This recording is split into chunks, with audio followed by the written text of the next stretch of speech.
Yelena unleashed the uni-beam. A brilliant column of energy tore through the air, aimed straight at Magneto. Blink reacted instantly, her eyes flashing as she whipped her arm and opened a swirling portal in front of him. The beam vanished into the pink vortex and reappeared behind Natasha. It struck her center mass, the ice cracked under the blast, and smoke billowed in every direction, but when the light cleared, Natasha was still standing. Her armor, pulsing red, had absorbed the full hit.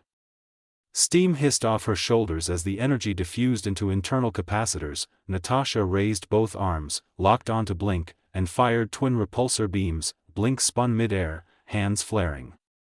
Two more portals snapped open, catching the blasts and tossing them harmlessly into the frozen sky.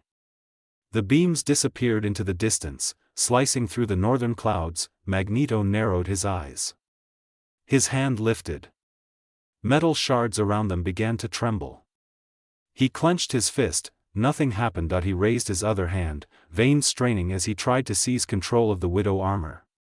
The nanites rippled across Yelena's body, but they didn't bend. Natasha's armor remained still, unmoved. His fingers twitched. His power surged. Still nothing. Yelena smirked. "Oh. How cute." Magneto's expression darkened. For the first time, doubt flickered across his face. Behind him, Blink looked to the others. "Time to go." She opened a portal beside her and gestured. Azazel vanished in a puff of red smoke, reappearing inside Blink's portal with Stark Sr. over his shoulder.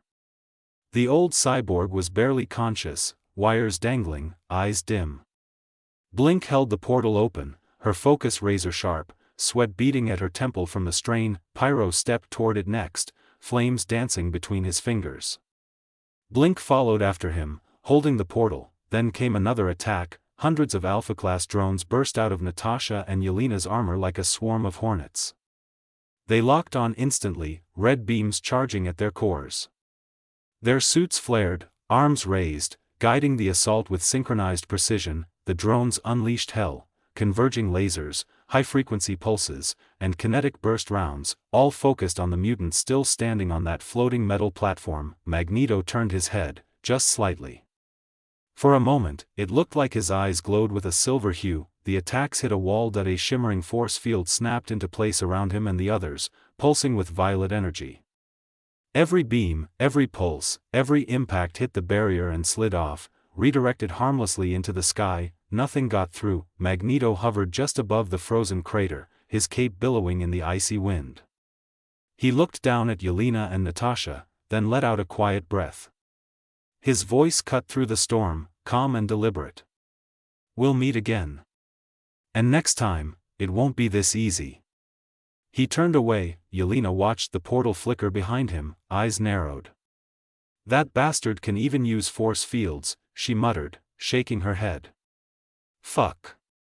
The last mutant stepped into the portal, and the vortex collapsed behind them, leaving nothing but snow, steam, and the low hum of dying energy. Silence. Natasha exhaled, watching the sky. "He's building something." "Yeah," Yelena replied, her grin slowly returning. "And we just stepped into his trailer." Natasha tapped her wrist.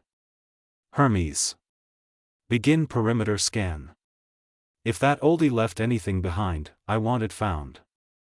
Unknown island, Magneto's base. The Brotherhood's base was built deep into the rock of a remote island, surrounded by impenetrable storms and electromagnetic distortion fields that masked it from all satellite tracking. Every hallway pulsed with soft white-blue light, powered by a power source Forge had built. Azazel reappeared in a flash of red smoke, cradling the broken frame of Howard Stark Sr. His boots hit the ground with a thud, and the old man groaned. Wires dragged across the floor, still sparking, leaking weak signals. His chest unit flickered like a dying ember. Forge stood waiting at the far end of the chamber, sleeves rolled, visor gleaming with lines of data.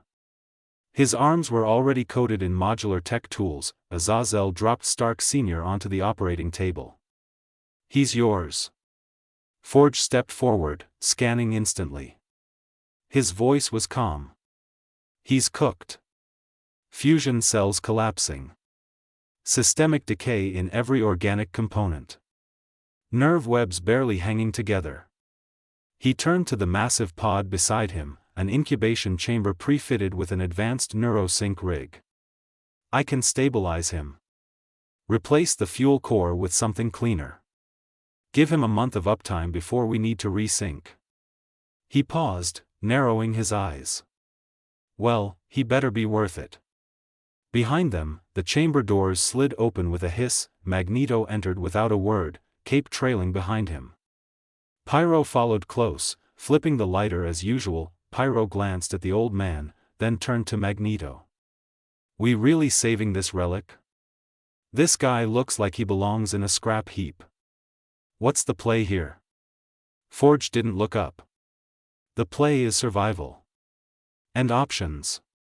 Pyro raised a brow. So that's it? You let those two walk. You save Frankenstein's great-granddad. And now we're supposed to just wait around while you hope this guy does, what? Help us upgrade our helmets? We have Forge here. You are telling me there's something about technology even he doesn't know? Magneto stepped forward until he stood before the operating table. He looked at Stark Senior with a faint, amusing smile. Stark Senior's remaining eye fluttered open. He tried to speak, but his vocal processor had shorted out. All that came was a strained, mechanical wheeze. He is a bridge, Magneto said. Between what the world fears and what it doesn't understand. Pyro scoffed. You mean between mutants and machines? No, Magneto replied. Between evolution and its next step. Stark Sr. understands artificial transference. Neural mapping. Body replication. We have strength, power, gifts, but we also have limits. Shortened lifespans. Rare compatibility. Vulnerability to weapons we still can't counter. He can change that. Yup. He can create clones, and my tech can extract mutations and memories. If someone dies, we can simply transfer their memories and mutation to another body. Think of it as eternal life, Forge said while prepping up the dying oldie. And those two, he finally asked. You let them walk away. You could have ended them. Magneto turned, locking eyes with him. Killing them would have started a war. And wars burn cities. But they also burn the people we're trying to protect. He stepped closer, his voice steady, low. You saw their armor. They were dangerous. We don't know who backs them, who they report to, or how deep their network runs. And I won't risk a Brotherhood uprising being wiped out in retaliation. He gestured to Stark Sr.'s broken body.